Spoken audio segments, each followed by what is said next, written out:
Stone Door says, does the conventional wisdom of dollar cost averaging and don't reuse addresses need to change? People with many small UTXOs seem screwed as fees increase.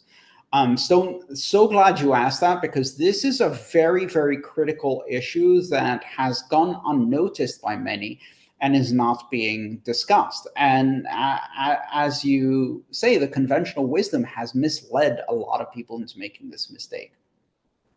So dollar cost averaging means that it's best to buy your Bitcoin at regular time intervals, regardless of price. So rather than putting in a lump sum of whatever you have now, putting in a bit at a time, say investing every Monday afternoon, regardless of what the price is doing, will give you a better on average price, the dollar cost average, meaning your cost basis in dollars for the acquisition of that asset. And it's a technique that traders use in many, many different assets. Not reusing addresses has more to do with privacy and security than anything else, but often people combine these two things.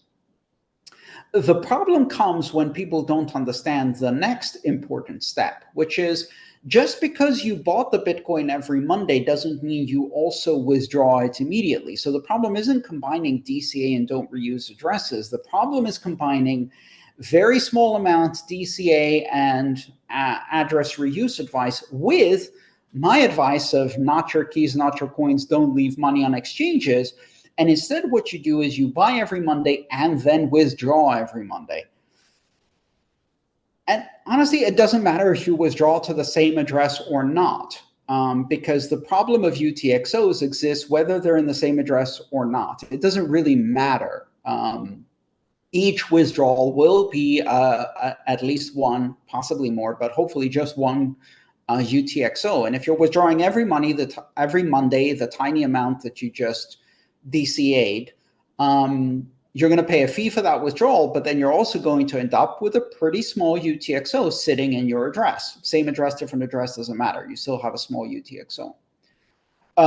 And so you end up with this fragmentation. You end up accumulating dust. And then when you try to spend that, you're like, oh, great, I have $1,000 in my account. Yes, but what you don't realize is that you don't have $1,000, you have 10,000 10-cent UTXOs. And to spend 10,000 10-cent UTXOs, you need to make a transaction with 10,000 inputs. And that transaction is going to be a jumbo transaction, a whopper of a transaction. And the fees on that are going to be huge. And you're going to end up chewing up a significant percentage of your investment in paying for those fees. So how do we tweak this advice in a practical sense, right? Because that doesn't mean stop dollar cost averaging, and it doesn't mean leave all your money on an exchange. It means understanding the technical nuance and applying it correctly. And the way I would do it, and in fact, the way I did do it, is if I'm dollar cost averaging small amounts, not in the hundreds or thousands of dollars, and I don't want to have UTXOs that are small, under, I would say anything under $500 in the current price environment in Bitcoin is a small UTXO. So if I don't want to have UTXOs that small, what would I do? Well, I can dollar cost average every Monday, but only withdraw once the amount that I have on the exchange is at a level, the balance that I have is big enough.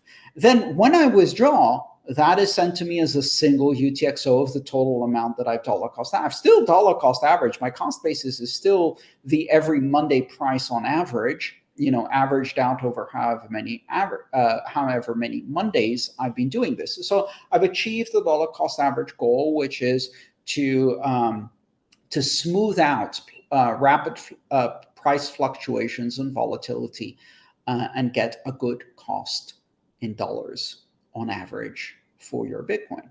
So I've achieved dollar cost averaging. And if I withdraw once my amount exceeds, my balance on the exchange exceeds $500, $1,000, something like that, whatever the number is for you, the number that you wouldn't cry if you saw it disappear, but would also not create a UTXO that's too small and incur too large fees, well, then I withdraw. So you have to find that balance. What is the balance for you, whether UTXO is not small enough to chew up everything in fees, and but it's not so big in balance terms that if the exchange gets hacked, you're going to be losing all your savings, right?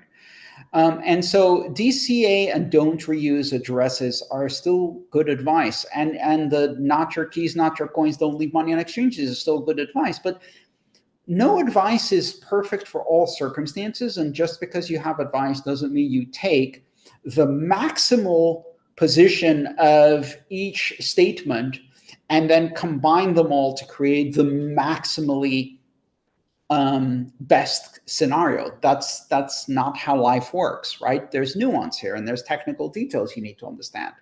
So if you take DCA to the extreme and you take don't leave money on the exchange to the extreme, and you take don't reuse addresses to the extreme, you end up with a very messy wallet with tiny UTXOs spread a lot of addresses and very high fees. Ethereum, and the Internet of Money series. If you'd like to support my mission of bringing education about Bitcoin and open blockchains to as many people as possible under open, free Creative Commons licenses, please consider subscribing to my channel and supporting me on patreon.com/AANTONOP. Thank you.